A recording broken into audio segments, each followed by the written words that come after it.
운동을 해야만 하는 중년분들이라면 하체 운동은 필수라는 말을 한 번쯤은 들어보셨을 겁니다. 운동을 위해 시간과 돈을 내지 않으면 병 때문에 시간과 돈을 내야 한다라는 히포크라테스의 명언도 있죠. 그중 하체 운동은 우리 몸의 제2의 심장이라는 허벅지 근육을 크게 만들어주고 기초 대사량을 높여주어서 다이어트에도 많은 도움이 되는데요. 하지만 중년이 되면서 생긴 무릎 통증 때문에 하체가 약해져 가는 것을 느끼면서도 어떻게 운동을 시작해야 할지 고민이 되시는 분도 많으실 겁니다. 저도 30대 초반 바르르상 연골 파열로 무릎 수술을 받으면서 건강에 꼭 필요한 하체 강화 운동을 하기가 어려웠는데요. 제가 엉덩이와 하체 근육이 녹아 없어지는 것을 이겨낸 운동 방법이 궁금하신 분들은 이 영상을 꼭 끝까지 시청해주세요. 무릎이 아프신 분도 20대처럼 탱탱한 허벅지 근육을 만드는 방법을 알게 되실 겁니다. 제가 직접 옆에서 봐드리는 것이 아니라서 자세가 잘 되고 있는지 체형과 맞게 하시는지 알 수가 없습니다. 운동을 하시다가 무릎에 심한 통증이 있을 경우 중단하시고 필히 의사와 상담하시기 바랍니다. 첫 번째 운동은 누워서 자전거 타기 운동입니다. 어렸을 때 한 번쯤 해본 기억이 있으시죠? 보기에는 쉬워 보이지만 계속 하시면 왜 하체가 튼튼해지는지 바로 아실 겁니다. 이 운동은 무릎 주위의 근육뿐만 아니라 하체의 뿌리가 되는 엉덩이 근육까지 좋아지는데요. 물론 연결되어 있는 복부 근육까지 자극이 오는 걸 느끼실 겁니다. 이처럼 하체와 호흡 근육 전체가 운동이 되어서 시간 대비 많은 칼로리 소모와 탄탄한 체형을 가지는데 도움을 주는 동작인데요. 처음에는 오해하지 못하시더라도 TV 볼 때나 생각날 때마다 조금씩 해주시면 어느새 탄탄한 아랫배와 튼튼한 하체를 만날 수 있으실 겁니다. 이렇게 말씀드리면 무릎이 아프면 운동을 하지 말고 가만히 있는 게 최고야. 괜히 쓸데없이 움직였다가 관절만 더 달아 없어지지 라고 말씀하신 분도 계실 건데요. 절대 아니죠. 제가 만약 그렇게 생각했다면 지금쯤 배만 툭 튀어나오고 팔, 다리, 엉덩이 근육은 하나도 없는 이티가 되어 있을 거예요. 무릎, 허리 등 관절이 약할수록 주변 근육 강화를 해줘야 합니다. 강화된 근육이 약화된 관절이 못하는 역할을 해주기 때문인데요. 무릎에 가해지는 무게를 주변 근육이 분산해서 받아주어야 긴장도 덜 되고 염증 같은 것이 생기지 않습니다. 실제로 질병관리청의 국가건강정보포털에서는 이미 무릎 관절염이 온 사람이라도 규칙적으로 적절한 운동을 해줘야 좋다고 말하는데요. 무릎 관절염 환자에게 규칙적인 운동은 가장 중요한 치료 방법이라고 말하고 있습니다. 보조요법이 아니라 가장 중요한 치료 방법이라고 강조하고 있는 것이죠. 다만 잘못된 운동 방법은 오히려 해가 될 수 있다고 하니 여기서 소개해드리는 운동으로 건강한 관절을 되찾으시기 바래요. 하는 방법은 바닥에 요가 매트를 깔고 등을 대고 누워 다리를 곧게 뻗습니다. 양손은 머리 옆에 가볍게 놓거나 복부에 올려두세요. 양쪽 다리를 90도 정도 들어 올립니다. 무릎은 살짝 구부려도 됩니다. 마치 자전거를 탈 때처럼 다리를 번갈아 가며 원을 그리듯 돌려줍니다. 이때 허리는 바닥에 붙이고 복근에 힘을 주어 허리가 들리지 않도록 합니다. 호흡은 다리를 앞으로 가져올 때 숨을 내쉬고 뒤로 가져갈 때 숨을 들이마십니다. 15에서 20회씩 3세트를 반복해주세요. 처음에는 적은 횟수로 시작해서 점차 늘려가시면 됩니다. 살아갈 날이 훨씬 많은 우리 중년이 행복하려면 운동을 꾸준히 해주어서 탄탄한 체형을 만들어줘야 합니다. 두 번째 운동은 스쿼트입니다. 이 말씀을 듣고 무릎 안 좋은데 무슨 스쿼트야, 뭣도 모르면서 아는 척하네, 이렇게 말씀하시고 나가시려는 분 계시죠? 무릎 수술까지 한 제가 그걸 왜 모르겠어요. 저처럼 무릎 아프신 분도 할 수 있는 스쿼트를 말씀드릴 테니 조금만 지켜봐 주세요. 실제로 우리나라 허리와 무릎 건강의 권위자이신 서울대병원 재활의학과 정선근 교수님도 무릎이 아픈 환자에게 스쿼트 운동을 추천하고 있으신데요. 교수님은 말씀하시길 우리 무릎의 관절 중 절반을 대퇴사두근이 담당하고 있다고 합니다. 즉 무릎 관절의 반이 무릎 근육이라는 거죠. 이렇게 중요한 무릎 근육을 강화시키는데 기본이 되는 동작이 스쿼트인데요. 젊은 20대가 헬스를 시작할 때 많이 듣는 말 중에 셧업앤 스쿼트라는 단어가 있습니다. 그만큼 신체 건강에 기본이 되는 운동이라 할 수 있죠. 전신 운동의 기본이자 몸에 좋은 호르몬을 만들어내는데 가장 효과적인 운동 중 하나로 꼽히는데요.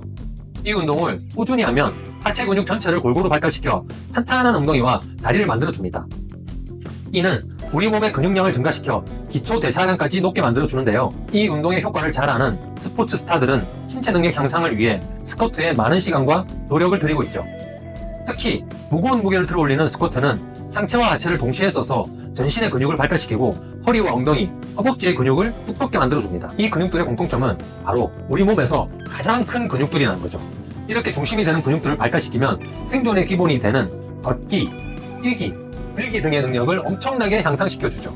하지만 이렇게 좋은 점이 많은 스쿼트지만 앞에서 말씀드린 것처럼 무릎이 안 좋은 우리 중년에게는 그림의 떡처럼 보일 수도 있는데요. 이 스쿼트의 좋은 점은 쏙쏙 가져오고 부작용은 없앤 동작이 바로 미니 스쿼트입니다. 미니 스쿼트는 말 그대로 스쿼트의 가동 범위를 적게 가져가는 것인데요. 무릎의 부담을 줄여 누구나 쉽게 따라할 수 있고 처음에는 작게 시작하더라도 점점 더 가동 범위를 늘려서 나중에는 20대가 하는 스쿼트도 가능하게 해주는 아주 좋은 동작입니다. 무릎이 많이 아프지 않은 분들은 앉는 동작의 10분의 1부터 시작해서 무리가 없는 깊이까지 내려가 주시고요. 이 동작도 힘들다고 하시는 분들은 의자를 잡고 앉았다 일어나 주시면 됩니다. 하지만 이렇게 조금 내려간다 하더라도 스쿼트의 기본은 지켜주셔야지 효과가 오게 되는데요. 첫 번째, 내려가면서 무릎보다 발이 앞으로 나오게 하면 안 됩니다. 이건 직접 해보시면 아실 건데 무릎이 발보다 앞으로 나오게 되면 뚝뚝 소리가 나면서 무릎에 체중이 많이 실리게 돼요.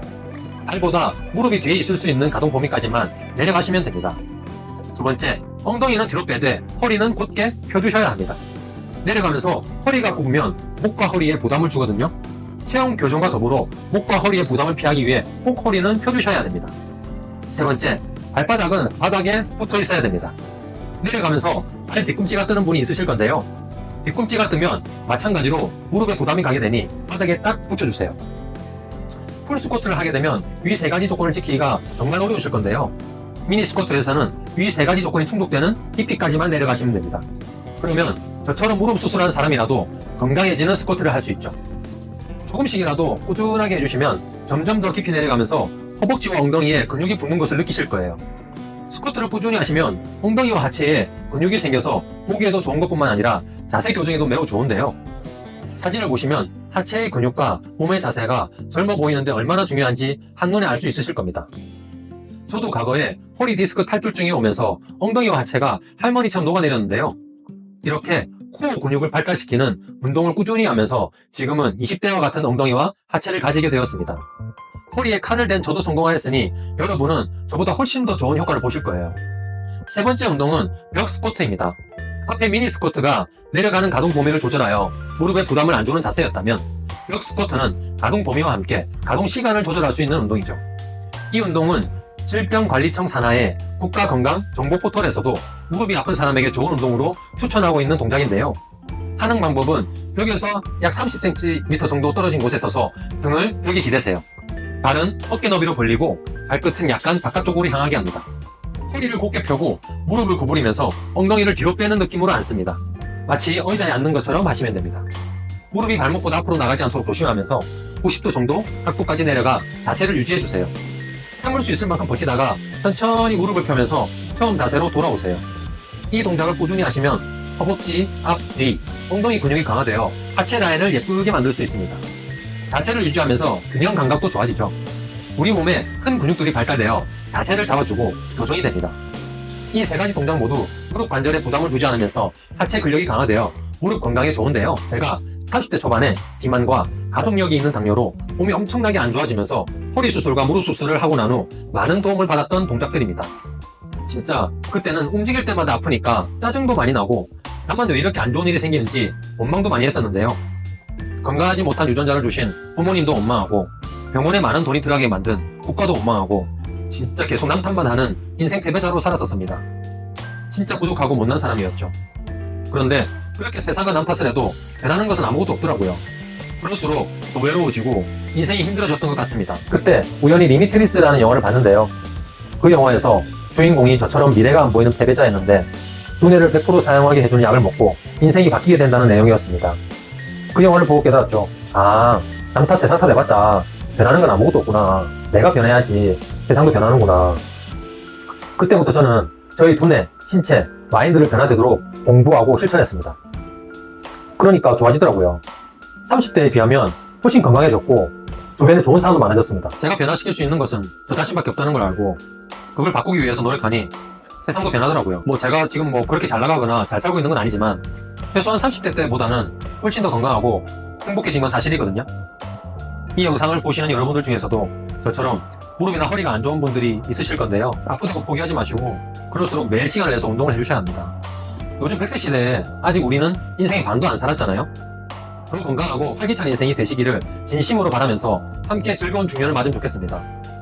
오늘 영상이 도움이 되셨다면 구독과 좋아요를 눌러주시면 감사하겠어요. 저처럼 작은 채널은 여러분이 구독과 좋아요를 눌러주시지 않는다면 다시 뵙기가 너무 어려울 겁니다. 오늘 보신 운동을 따라하기 쉽게 만든 영상을 보고 싶으시다면 이 영상을 바로 눌러주시면 보실 수 있습니다.